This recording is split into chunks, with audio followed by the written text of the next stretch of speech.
A little after 2 o'clock, the body of a white female in her 30s was found severely beaten. She was found in the woods behind P&Q's pool hall off Shipyard Boulevard. The woman has been identified as a Wilmington woman, but her name is being withheld until relatives are notified. According to Detective Wayne Norris, the Wilmington police had received a call earlier today from the Harnett County Sheriff's Department. A deputy sheriff from Harnett County said he arrested a man earlier today at a truck stop in Dunn. The man reportedly said he had severely beaten a woman from New Hanover County. The suspect, Ronald Sheldon Thomas, is from Lewisburg, Tennessee. He says he picked up a woman last night at a tavern in Wilmington. He says she is not his girlfriend and no one else is involved. Police are now taking a first-degree murder warrant to Harnett County to arrest Thomas. We did find a young lady, a white female, in the woods about 50 yards inside the woods.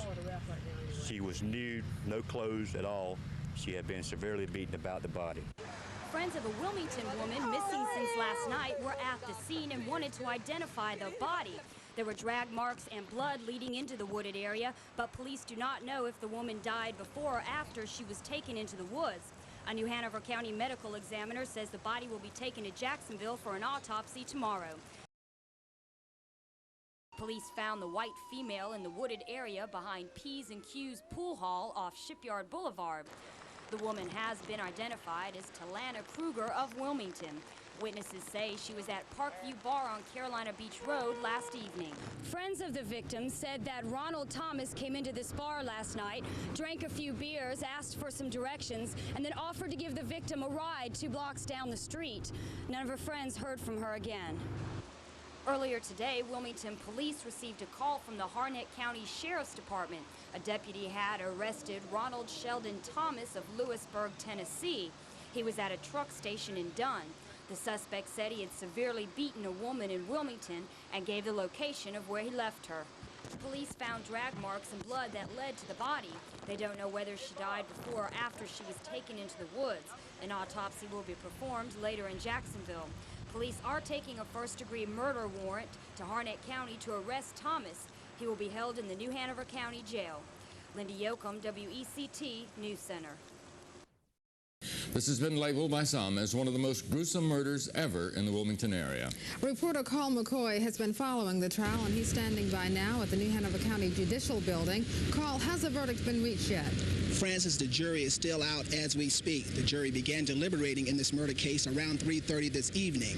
During closing arguments this morning, the state asked the jury to return a guilty verdict on the first-degree murder charge, as well as a guilty verdict on the first-degree sex offense charge. The state stated that if someone wants someone to get help who has been hurt, they take them to the hospital for help. But if someone is hurt and you want them to die, you take them to the woods. And that's what the defendant did the night he disemboweled Talana Kreeger. Meanwhile, the defense argued that Ronald Thomas did not kill with malice and premeditation. He's been characterized as a man who was enraged. He had a lot on his mind the night he entered the bar where he first met Talana Kreeger. The state is asking for the death penalty in this. Ken, Fran? Well, Carl, the prosecuting and defense attorneys argued over a second-degree murder charge. What was that all about?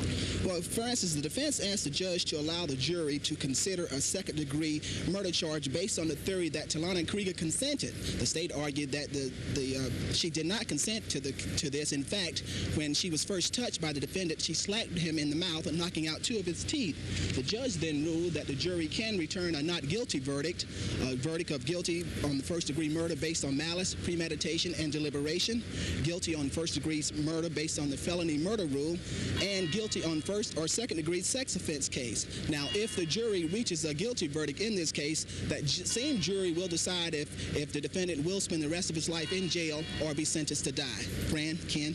Okay, Carl, thank you very much for that report. It took the jury 3 hours to find Ronald Shelton Thomas guilty of first-degree murder with malice, premeditation, and deliberation, guilty under the felony murder rule, as well as guilty of a first-degree sex offense charge. Defense attorneys asked the judge to allow the jury to consider a second-degree murder charge, but the judge ruled the evidence proved the victim, Talana Kreeger, did not consent. The parents of the defendant left the courthouse speechless, avoiding our camera as they made their way to their car. The victim's friends couldn't offer much more in words as they left the courtroom after hearing the guilty verdict. Wanda, how do you feel? Good.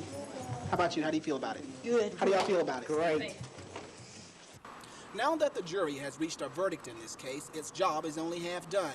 Now it must decide if Ronald Thomas will spend the rest of his life behind bars or sentenced to die. Carl McCoy, WECT News Center. A great sigh filled the courtroom as the double life sentence for convicted murderer Ronald Thomas was read out in New Hanover County Superior Court. The jury of 7 men and 5 women voted unanimously on the 2 life sentences. The jury could have sentenced Thomas to die for the brutal murder which left the victim disemboweled. Thomas wiped tears from his eyes as he told the jury he knew in his heart he didn't mean to do what he did, and he was asking them to give him a second chance. Thomas was given a chance to live, but the victim's friends felt Thomas didn't deserve a second chance on life. I'm not happy with it at all. He should die, just like she did. If he ends up in Central, Nobody gave her he'll get what's coming to him there. What do you think about it? How do you feel? I feel that they did wrong. Just they should put him away. Ronald Thomas will be taken to Central Prison in Raleigh to start serving his double life sentence. He will eventually be eligible for parole. Carl McCoy, WECT News Center.